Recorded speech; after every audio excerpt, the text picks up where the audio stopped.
Have you ever thought about where you'll go the moment this life ends?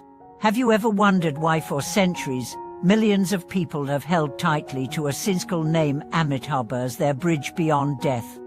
Welcome back to the channel. Today we step into a sacred narrative, a doorway into the profound, the mysterious, and the deeply practical world of Pure Land Buddhism. We are going to talk about why the practice of chanting Amitabha is more than a religious ritual. It's a lifeline, a philosophy, and if you allow it, a radical transformation of your inner and outer world. This is not about superstition. This is about reality, because when the Buddha gave us the Amitabha Sutra, he wasn't offering comfort, he was offering a path not just for monks or mystics, but for every person, in every corner of the world, who has ever feared suffering, who has ever longed for peace, who has ever hoped that the end of this life isn't the end of everything. In a grove near Jetavana Monastery, under the vast Indian sky, the Buddha addressed his disciples with a gaze that pierced lifetimes. He began to describe a world beyond our comprehension, a realm in the western direction, where suffering had no home, where life was sustained by wisdom, and where beings bathed in peace and the pure land of ultimate bliss. At the heart of this world stood one being, Amitabha, the Buddha of infinite light and life. But who is Amitabha? Not a god, not a fantasy. Amitabha is the realization of infinite compassion and unshakable vow. A vow so powerful that it promised this: whoever sincerely chants my name, with unwavering faith, and a mind free from doubt, even if only for 7 days, or even at the moment of death, shall be reborn in my land of peace. The simplicity of the promise shocked even the seasoned disciples. Could it really be this accessible, this powerful, this universal? Yes, and here's why. When we chant Amitabha, we are not asking for magic. We are tuning into a field of consciousness that transcends our limitations. Think of a radio signal. The frequency of Amitabha is always broadcasting, but only when we attune our hearts through the chant do we receive its clarity. Faith is the antenna. Vow is the amplifier. Chanting is the tuning. And when these three align, faith, vow, and practice, we don't just prepare for the next life. We begin to transform this one. Let's look at the life of Master Shandeo, a renowned Pure Land practitioner of the Tang dynasty. He was not born enlightened. In fact, he struggled with deep doubts, emotional turmoil, and despair. But through persistent chanting of Namo Amitabha, his mind gradually became still, his fears softened, and his heart opened like a lotus. He once said, "The more chaotic the mind, the more one must return to the name. The name is the boat. Chaos is the sea. Stay in the boat. Is your life feeling like a storm? Then this name is your vessel." Let's talk about what really happens when you chant. On the surface, it's just 6 syllables. Namo Amitabha.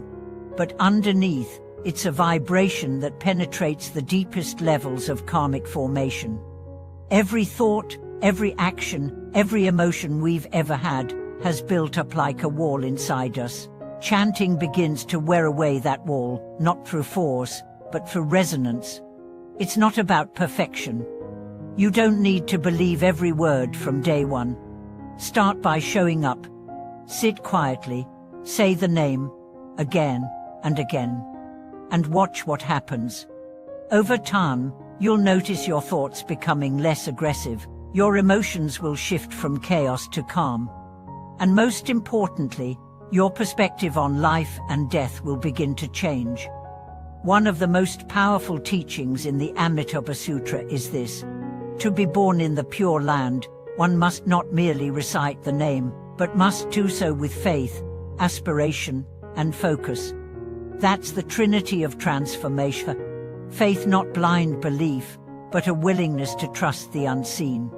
Aspiration, a genuine wish to be reborn in a place of peace, free from ignorance and craving. Focus, keeping your mind aligned with the name, especially in times of hardship. The story of Lady Wei from the Ming Dynasty is often told to illustrate the power of this practice. She was illiterate, poor, and lived alone. Yet, every morning before sunrise, she would light incense and chant Amitabha 10,000 times. Her neighbors thought she was crazy. But one day, after years of consistent practice, she passed away sitting upright, smiling, as a fragrant scent filled the air. Witnesses claimed her face glowed for hours, and many in her village, inspired by her passing, took up the practice themselves. Was this a miracle, or simply the fulfillment of a vow too vast to comprehend? You decide. The truth is, death will come. No one escapes it. But how we meet it, that is what the Pure Land path transforms. Imagine this. Your last breath does not bring fear. It brings peace. Your last thought is not panic. It is a gentle calling of the name.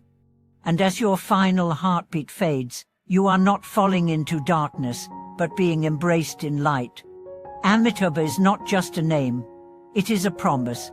The Amitabha Sutra ends with these words. If a good man or woman hears this teaching, accepts it in faith, and recites the name even once with a pure heart, countless Buddhas across the universe will protect and guide that person. This is not religion. This is refuge. This is the answer to your anxiety, your grief, your confusion. It is not easy, but it is simple. So, start today. Say the name.